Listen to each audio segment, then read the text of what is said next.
The negative owl. In the heart of the whispering woods, the animals were abuzz with activity. News had spread that a massive storm was brewing beyond the mountains, threatening to flood their peaceful forest. The elder animals called for a meeting to discuss plans for survival.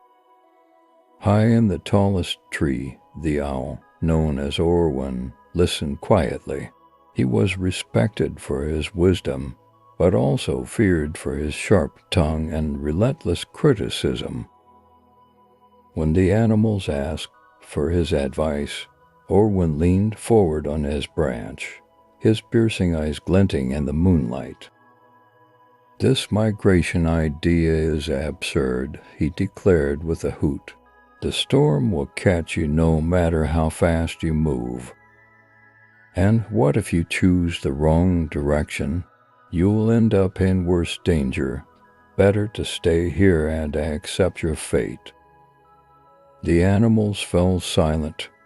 Orwin's words carried weight, and doubt began to creep into their minds. The deer pawed nervously at the ground, the squirrels chittered anxiously, and the fox paced back and forth.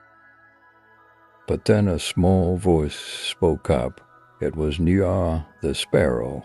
She fluttered to a low branch and said, "Orwin, your words may sound wise, but they give us no hope. If we stay, the storm will destroy us. At least if we try, we have a chance to find safety." The animals murmured in agreement, emboldened by Nia's courage. Orwin narrowed his eyes. "Foolishness," he snapped. "The sparrow thinks she knows better than me, with her tiny brain and even tinier wings. You'll see I'll stay here and be just fine while the rest of you face disaster. The journey begins." Despite Orwin's protests, the animals began preparing for their migration. They formed groups.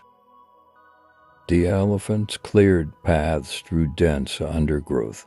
The foxes scouted ahead for potential dangers. The sparrows flew high to guide the way. Each animal contributed something, no matter how small.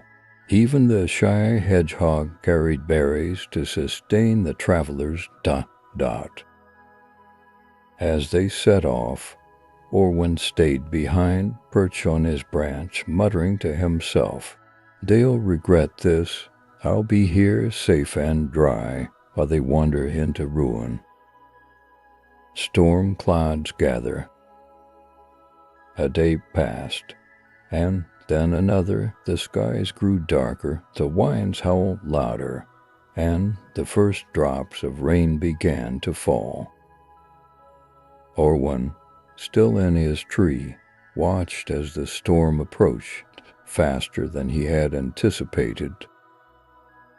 Meanwhile, the migrating animals faced their own struggles. Heavy rains turned the forest floor into a muddy quagmire. The smaller animals struggled to keep up, and some began to doubt their decision.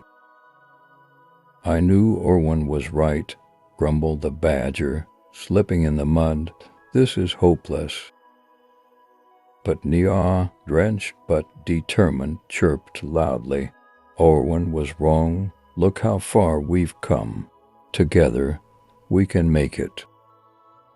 Her words reignited the group's resolve.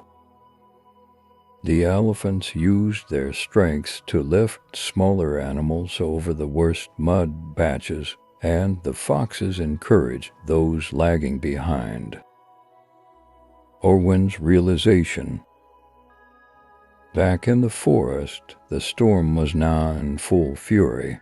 Lightning split the sky and thunder shook the trees. Orwin clung tightly to his branch, his feathers soaked through. The wind howled in his ears, drowning out even his own thoughts. For the first time, Orwin felt something he hadn't in years, regret. Perhaps they were right to leave, he muttered to himself. A gust of wind nearly toppled him from his perch.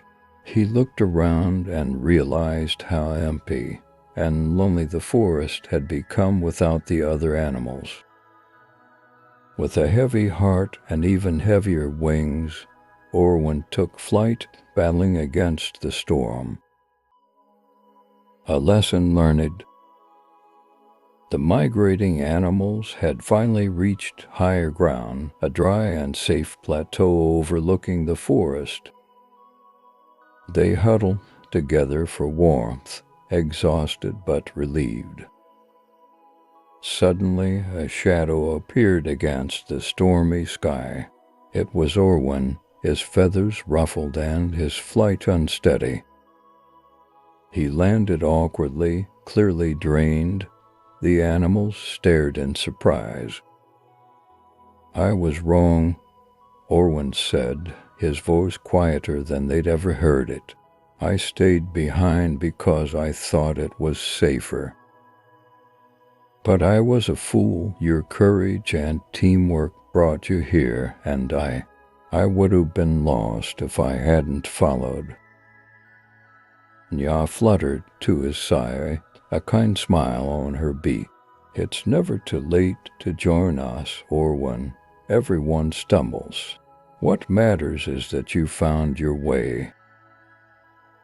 The animals cheered, welcoming Orwin into their circle, and from that day forward, the owl, though still critical at times, learned to temper his words with kindness and hope. He became a guide not just with his wisdom, but with the lessons he had learned from those he once doubted.